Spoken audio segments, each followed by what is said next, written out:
Buenas noches amigos, el señor Alien les trae esta creepypasta llamada Sacrificio, espero y les guste. Esta historia sucede durante los años 80 en la Ciudad de México e involucra a un tío que conocí poco.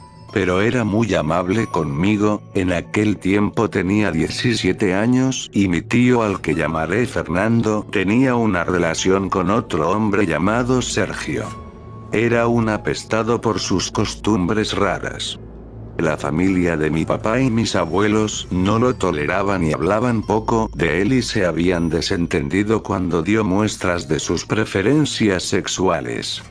Con el tiempo hizo su propio camino y gracias a que asistía a círculos y fiestas gay en las ciudades que se había hecho de una relación con ese hombre, el cual lo trataba mal y lo explotaba.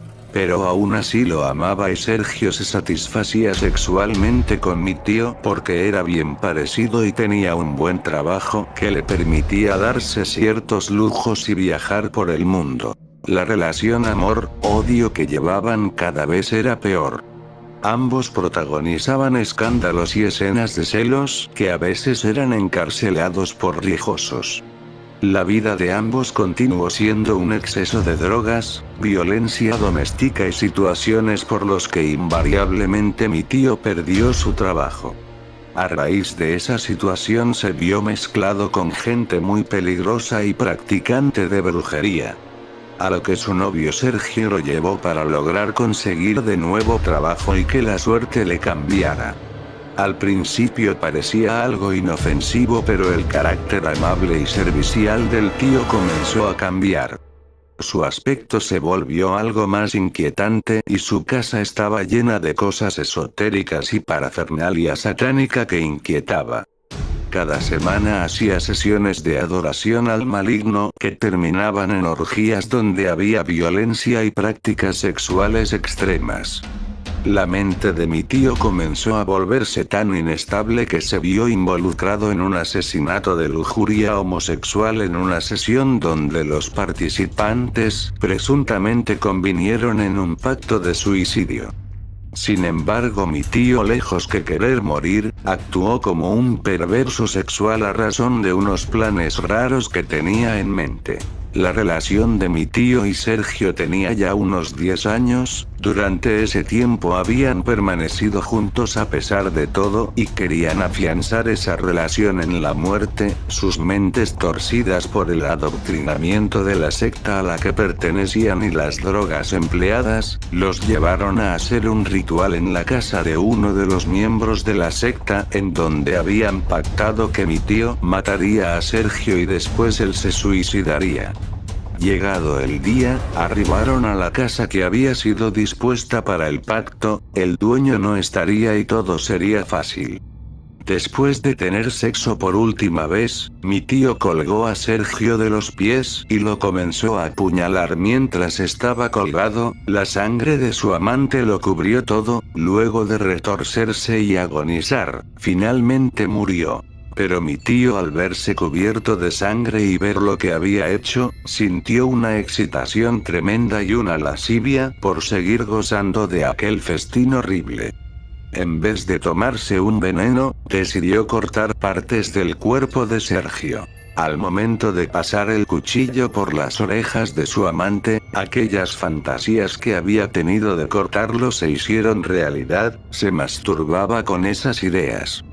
Eventualmente mi tío fue detenido por el crimen que cometió y en sus declaraciones mencionó que una vez que cortó las orejas de Sergio, le siguieron el pene, los testículos y parte de su pierna que masticó aún estando crudos. Cuando sacó los intestinos, de igual manera los chupó y se masturbó con ellos. Después de sacar todos los órganos del cuerpo de su amante, lo descolgó y lo colocó en el piso para tener sexo con él. Durante toda esa noche tuvo una orgía sexual perversa con los restos de su amante. Por la mañana intentó de nuevo hacerlo, pero el cuerpo comenzaba a descomponerse y apestar. Cuando fue descubierto por el dueño de la casa, que llegó de improviso y ver el horror que se había cometido, llamó a la policía y mi tío fue detenido. La familia se deslindó de él y lo desconoció a excepción de mí, que lo iba a ver y a llevarle algunas cosas a la cárcel. Platicaba con él en los días de visita y me contó la escalofriante historia de su vida y de cómo llegó a matar al hombre que más amaba. Días después de su juicio mi tío se suicidó de una manera extraña. Había traspasado su cabeza por los barrotes de la celda y se la aplastó de una manera imposible. Después de que fuera enterrado al ser el único pariente de él, reclamé sus pocas pertenencias y entre ellas estaba un diario. En él estaba el testimonio de todo lo que había hecho y cómo. Pero además de eso, detalles de su estadía y prácticas horribles en aquella secta que se dedicaba a la adoración del diablo de una manera brutal.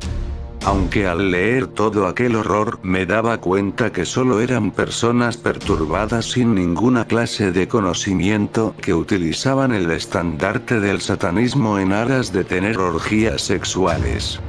Al leer todo el diario me detuve en un testimonio que me dejó impactado y es este. Estado en ese sitio alejado de todo, me di cuenta que tenía que hacer lo que me habían pedido los maestros de la congregación, así que dispuse aquel sitio en el que muchas veces habíamos ido Sergio y yo. Coloqué el espejo frente a mí y regué la sala alrededor. Posteriormente le enredé el hilo rojo y encendí las 7 velas rojas que coloqué por fuera del círculo.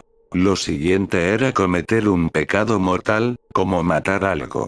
Pero dado que yo era una representación del pecado y había renegado de Dios en muchas ocasiones, mi sangre serviría para tal fin, así que la ofrecí gustoso a mi Señor. Me hice una pequeña herida que dejó salir el líquido rojo y lo regué en el interior de aquel círculo, luego me quedé fijamente viendo el espejo y cerré mis ojos. Deseé con toda mi alma el que él viniera. Pasaron unos segundos que me parecieron eternos, cuando sentí un golpe de aire caliente que retumbó la habitación. Al abrir los ojos vi mi reflejo. Pero había algo en el que no estaba bien y eran los ojos. Eran un par de brillantes ojos, llenos de soberbia y carentes de cualquier compasión. El odio y la violencia que surgían de aquel destello horrible me hizo saber de inmediato que era él, el ángel caído. Satanás estaba frente a mí y lo que más deseaba era pedirle algo íntimo y personal que no diré. Así pues, al estar ahí sin mover un solo músculo, mentalmente escuché que era lo que más deseaba y de igual manera mentalmente le pedí lo que más anhelaba. Luego de un rato y de ver aquellos ojos, escuché unos ecos en mi cabeza. Eran cientos de voces que decían cosas que no alcanzaba a entender y al final, cuando se callaron las voces, solo escuché una que decía: mátalo. Al escuchar eso intuí que se refería a lo que más amaba y era a Sergio. Era una tremenda prueba. Pero tenía que hacerlo si quería trascender, y al final decidí que así sería. Le haría hacer el pacto de suicidio y después aprovecharía eso para ofrecerlo al Señor. No tenía nada más que hacer. Luego de aceptar, las veladoras se apagaron y sentí un viento helado recorrer mi espalda. Enseguida los ojos llameantes se difuminaron y solo quedó mi reflejo. Todo había vuelto a la normalidad. Entonces comencé a planear el asesinato de Sergio. No sé si mi tío alcanzó lo que más deseaba y a qué precio. Lo que sí sé es que después de leer su diario me he encontrado con cosas realmente aterradoras, y por extraño que parezca me atrae la idea de contactar con un demonio, no porque quiera o desee algo, sino porque quiero saber si existe, verlo y preguntarle algunas cosas que rondan mi cabeza. Todo lo anterior sucedió y es real. Por lo que creo que el diablo también lo es. Muchas gracias por ver el video. El señor Alien les desea buenas noches.